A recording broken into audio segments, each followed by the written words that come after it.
Hi. One sec. Oh, okay, good God. Let's talk about this fucking movie.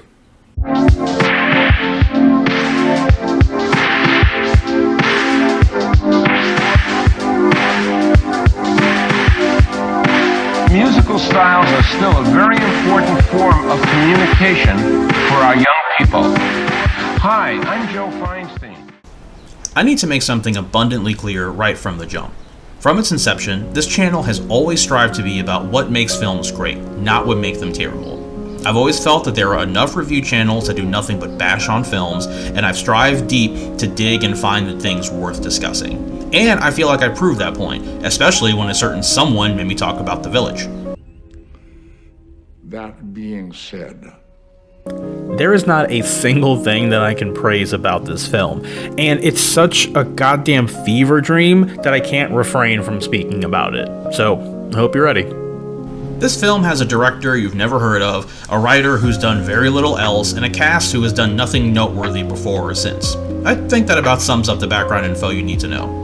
Oh, but Raul, the writer did a handful of episodes on Star Trek, Ryan Merriman was in Pretty Little Liars, and Henry Gibson has a 50-year TV career. shut up! Even the trivia surrounding the movie and its production are drier than your DMs. You don't believe me? You want me to tell you the most interesting fact IMDb could scrounge up? Well, I can't, because not a single one of them are remotely interesting. The story is about this kid named Kyle, a middle schooler who plays basketball and who's known as the luckiest guy in school. At the start of the film, he has this weird dream about being 4 inches tall because he doesn't know where his family comes from, so he decides to start asking his parents about it. Now, his parents get all super dodgy about the whole thing. We're Americans, Kyle. That's all the heritage we need. USA! USA! USA! USA! And it's meant to be some big mystery. First time rewatching this, I was like, is she a mail-order bride from Russia and they don't want him to know? Because that was the only way I could see somebody that gorgeous being married to the pile of hamburger meat that is Bobby. And maybe he's really funny, maybe he lays down some professional grade pipe, but we certainly don't get that vibe, so I'm certainly not giving him the benefit of the doubt here. A day or so later, he and his best friend Russell are walking to school and they see a flyer for an Irish festival coming to town, and the symbol on the flyer is the same that's on his lucky coin. So they decide to go check it out. Now, we're gonna yada yada through the festival, okay? We see the antagonist who's hosting the festival, he does a funny little dance, his boys low-key rob Kyle's coin, whatever, it's not particularly interesting.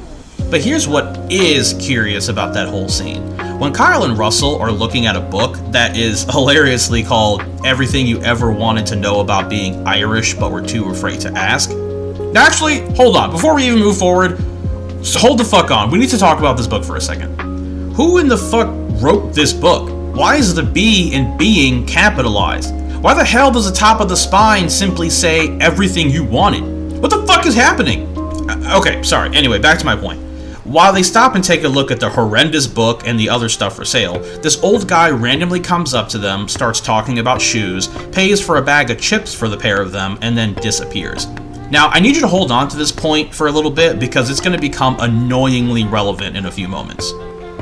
As I said, Kyle's lucky coin gets robbed. As soon as it happens, his luck instantly goes from good to bad. He starts getting shorter, and a bunch of quirky, generic school stuff starts happening. He finally figures out that he got robbed and he decides to tell his parents about it. However, before he gets the chance to, he witnesses his mom shrink down in size and finally admit that she's a leprechaun. And wildly enough, that's not even the most puzzling thing about this scene. If you want to tell me that the premise of the story is a kid secretly being half leprechaun, sure, fine, I don't care. But literally everything we learn past this initial fact is utterly insane. So let's break it down. First, when Bobby tells Kyle about the vague rules surrounding leprechaun clans and their luck, he mainly talks about how the coin is the physical embodiment of their luck, and so long as a member of the clan holds it, their whole clan can have good luck. And that already raises a massive question. If Molly chose to walk away from the clan, and the clan super values their luck and traditions, why on earth did they allow her to keep the coin and give it to her, as far as the clan is concerned, illegitimate offspring? Later, it's mentioned that You're the youngest member of the Clan O'Reilly. and it's always the young that have all the luck. But not only is that generally bullshit, it still makes zero sense in the context, because surely Kyle isn't the only young member of the clan at this time. Right after that, Kyle explains how he got robbed, and Molly realizes that the old man Kyle was talking to was actually her father, suspecting that it was he who stole it. And again, I need you to hold on to that point for just a second longer, it's gonna come back, I swear. From there, they head to the local potato chip factory to confront her dad. There is an unbelievable chase through the factory where, despite having a motorized cart, Kyle can't seem to outrun the aging, out-of-shape security guard. And it culminates in Kyle meeting his grandfather properly. Now, it's in this conversation that we get to three big things. One is a point I want to address now. Two is an utterly batshit insane claim within the canon of the story. And three is a much, much larger issue that I'm going to talk about towards the end. So, point one. While they talk, Kyle accuses the grandfather of stealing the coin, to which the grandfather readily denies. Then Kyle throws out the idea that maybe whoever robbed him also robbed others at the festival, and that they should ask Seamus McTiernan if anything was reported. And it's in that moment that the grandfather freaks out and talks about how Seamus is a known liar and thief, and asks Kyle why he didn't mention Seamus's name before. But here's what I don't understand. The grandfather was at the festival! Seamus was the headliner of the festival! How on earth did the grandfather go to the festival and not know Seamus was there? Seamus's name is at the top of the goddamn flyer! Whoa, slow down, Maurice. Whatever, man. Let's move on to my second point. In the same conversation, the grandfather nonchalantly throws out the claim that it was he who invented the potato chip in the first place, which means that he's over 150 years old. It's believed that they were invented in 1853, and he had to have been alive a while before that because he talks about he recently became a short order cook. Which then raises a bunch of questions about when exactly Molly was born, why she already looks sort of older, and just how long Kyle is gonna live. But anyway, from there, it's just the story of the family going up against Seamus and getting their luck back. And honestly, it's not super worth going into detail about. The script is really meh, the camera angles used for the basketball games are odd, you get the picture. It's just generally shit across the board. And honestly, if the script had been 10% better, and the story done a better job at focusing on the generations of struggle that the Irish had to endure both before and after coming to America, I wouldn't be anywhere near as hard on this film. But here is the precise moment the film crosses a major line for me. When the Irish came to America, things were tough, and they had to work at jobs other people wouldn't take, and they didn't get paid what they deserved. Well, at least they got paid. The important thing is they didn't give up. There. That right there. Look, the Irish struggled. That's just a fact. No one can possibly take that away from them. But the moment that this film decides to make a quick comparison between the Irish who came here and the enslaved African Americans who were forced to come here is the very moment that this movie loses all of its credibility and becomes incredibly tone deaf.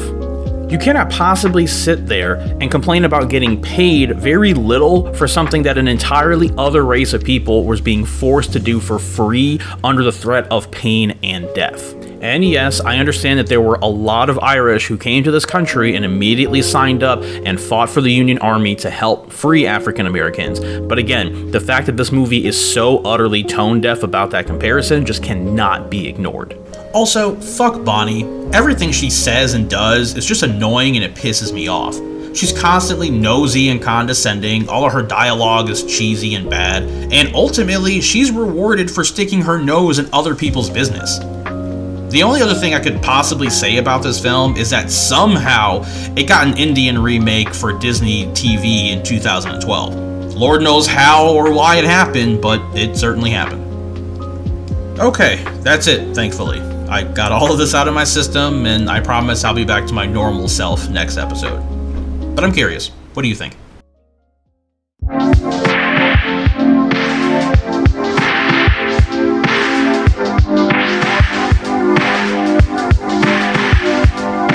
Musical styles are still a very important form of communication for our young people.